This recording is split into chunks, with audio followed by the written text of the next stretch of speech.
QA23 is awesome. Okay, so that was good. You're picking up on my cues. I like it. I like it. I like it a lot. I'm actually very excited. So, Mom, I want you to snap your fingers. All right, the gravity on this is 1.000. There's also a lot of stuff still in here. It's really murky, and there's a lot of fruit pulp. So that probably means that the real gravity is 0.990, the lowest you can get. That means there's no sugar at all. The taste will be super dry, and it means we got the most alcohol possible. So what you want to do now is take that bag of fruit, which is now just mush, take it out, and then put it, if you have like a colander, that'd be better than a tiny strainer, but I don't have one. Put it in the strainer, and then let those juices that are in there, the wine, drain out a little bit so we don't, lose that product. Oh.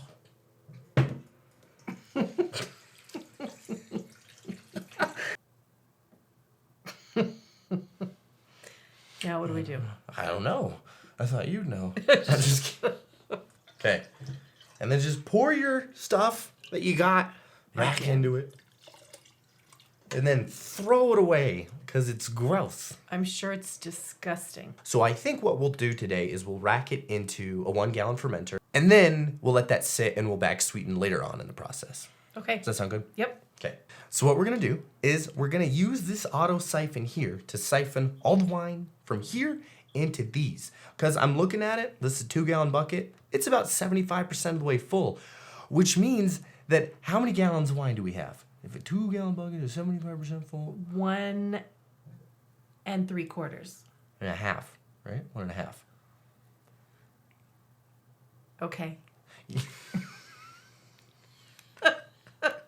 We're going to use the auto siphon. We're going to siphon it into here. The only thing you have to do to siphon, if with an auto siphon, is have this thing elevated significantly above these. That difference in elevation is what makes the siphon work. Instead of making you see that, my mom's going to snap her fingers and it's going to be done. Mom, everybody knows you have to snap twice. Wow, that was fast. So what I did when I racked it into here is I grabbed one of the lemon bean stalks that was in the 2-gallon bucket, put it back in here because I want a little more flavor extraction. It's only been about 2 weeks that whole fermentation took. QA23 is awesome. Okay, so that was good. You're picking up on my cues. I like it. I like it. I like it a lot. Just make sure to fill your airlock halfway with sanitizer water. Get a bung that fits the opening to your carboy. Because now we're in secondary fermentation. What happens now is the wine sits as long as it needs to so that gravity can pull out anything that's making it cloudy. Okay, so it'll probably take at least a month, maybe 2. We're just going to wait until it is brilliantly clear. And now, let's give it a taste. Okay.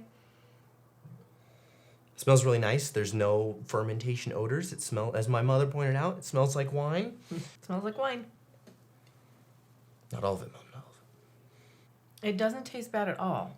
It tastes pretty smooth, but I'm not getting a huge flavor. I get a lot of strawberry. I like this a lot. Yeah. This is bone dry, but it's funny you say that. To me, it tastes really vibrant and fruity. Maybe Rich. there's something wrong with my nose. Yeah, maybe you have COVID. I don't. I like this a lot. This, to me, when I tasted it, as it coats your tongue, it's really rich. It's not a thin wine at all. It packs a punch. I think you'll get even more flavor when we back sweeten it. Okay. Right? Because fruits, the flavor of fruit, largely anyway, comes from the sugar content, right? It's that sweetness. When you take all that sugar away, you're not left with a whole hell of a lot of fruit flavor. So we're going to let this sit. We're going to let it clarify. And once we are ready to rack it into bottles, to bottle it up, that's when we'll sweeten it up a bit. So as I say, we're going to let this sit. On our end, it'll be 1 or 2 months. On your end, it'll be about 2 seconds. Do the thing, Mom. It's 3 times, Mom. It's not. Fast forward about 2 weeks, and you'll see there's a lot of sediment here. I want to rack it at least 1 more time before we bottle it, so that's what I did. I put glass marbles in the second vessel to push the wine up into the neck to limit headspace, limit oxygen exposure. That's something you can do too. Then I decided to cold crash it, which is just a fancy term to describe putting your wine or mead in a refrigerator to assist gravity in pulling out any particulates, any dead yeast, any proteins that are making the wine hazy, and you end with a crystal clear wine. So this I left in there probably about 2 weeks. Oh, when'd you get here, Mom? You scared me. Oh my God. Okay. That worked out perfectly. Well, hi everyone. It's Miles and Mom again. We're here to bottle up our strawberry peach mead because it's crystal clear right now. It's done and it's ready to go into the bottles. You ready? I'm ready. All right. I just want to say before we start, thank you for the hugely positive reception of our first video. It was so heartwarming to read the comments, and we're really glad to be bringing this content to you. Thank you for that. Agreed. The first thing we're going to do is take a gravity reading on this just to make sure it came out the same as last time, because if it's lower, we kind of risk bottling up an active fermentation, and you know what happens when we do that, right? I sure do. Okay, bottle bombs, they explode because of the CO2 that builds up. Yes. Kind of makes sense. Yes. Yep. Oh, oh.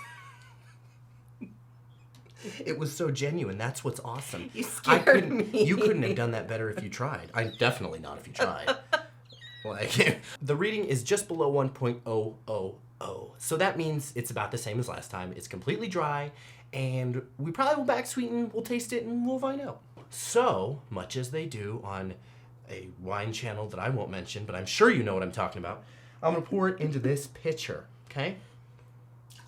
This ain't the fancy pitcher they got there. This is just a poor man's pitcher. It smells like strawberry wine. I made strawberry wine once before, and so I'm getting that like fermented strawberry smell. Very nice.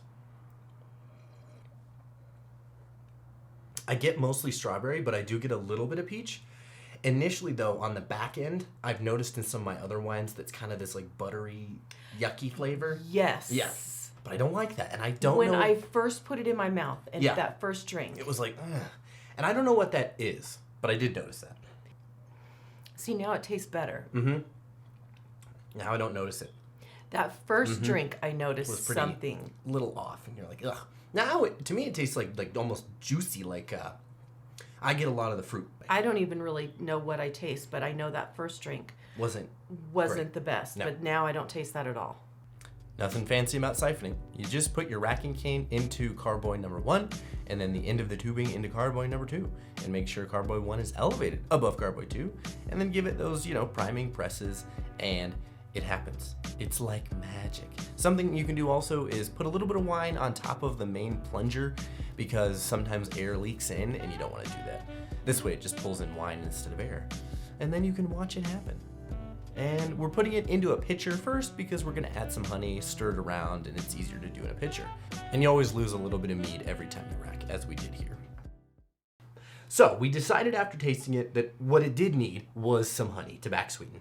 We're gonna shoot for a final gravity of 1.01, which is usually taken to be about semi-sweet. 1.02 is dessert, and then 1.00 or below is pretty dry. So we want semi-sweet. So we weighed out 5 ounces of honey, which is a little less than 1/3 of a pound of honey. Should increase the gravity to about 1.1. Clear as mud? I'm sorry, 1.01. Clear as mud? Yes. Okay. I don't want to be a control freak, so go ahead and do this. Just pour it in. And then we'll just stir it up to make sure it's dissolved completely. And then we taste it, and then we bottle it.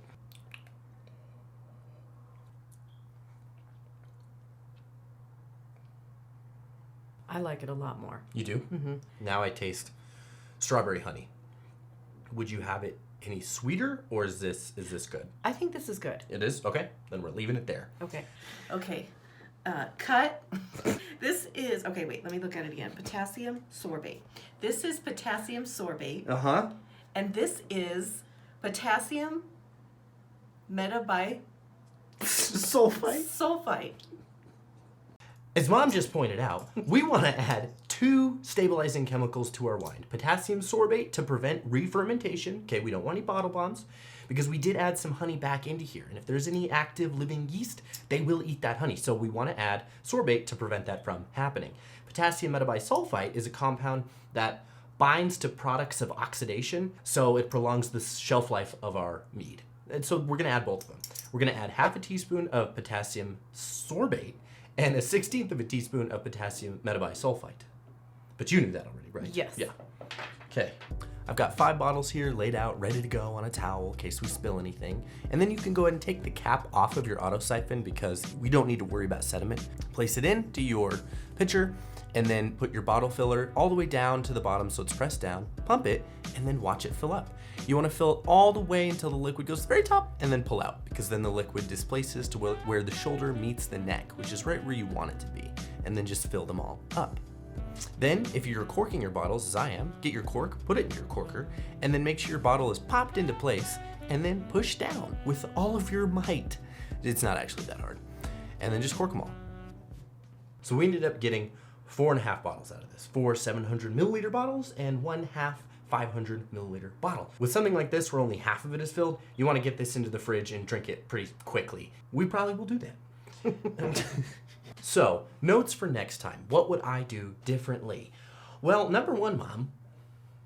Yep, good improv skills. All right, that's about what I expected. Okay. Silence, filled with confusion.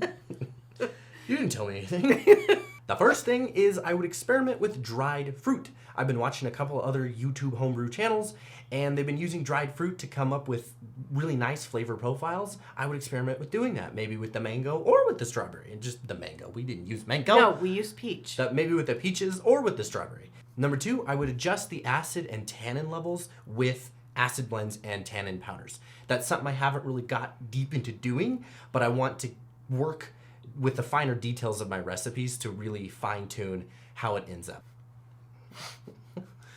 Okay. Get all your mental powers for this one. Okay. And I need you to bring all Right. that emotion to bear. This is a lot. Right. Okay. And fire. Okay, hold on, I'll do it. Okay. And then lastly, what we do is try to figure out how to get rid of that waxy taste. I just don't like it. I don't like it at all. It's what I've noticed in my traditional mead that I made. It's what I noticed in the blueberry wine. And I notice it here now. It's less prominent than those ones, but it's still there, and I'm not sure what it is. If you know what it is, what I'm calling the waxy, buttery aftertaste, I just don't like it. And it's not good. It's a wine fault, but I don't know what it is. So help me figure that out. I'll do some research, and I will figure out how to undo that. Overall, though, I think we did a pretty good job with this. I think it tastes pretty decent. I think it tastes pretty good. Thank you so very much for watching. We appreciate it. And thanks, Mom, for joining me on this journey. I think we can both agree we had a great time. It was super fun. And I said last time to you that you were in my top 10 favorite co-hosts. You are now in my top 7. So, Okay. good job. Okay. Thanks for watching and have a great day. Bye-bye. Bye-bye.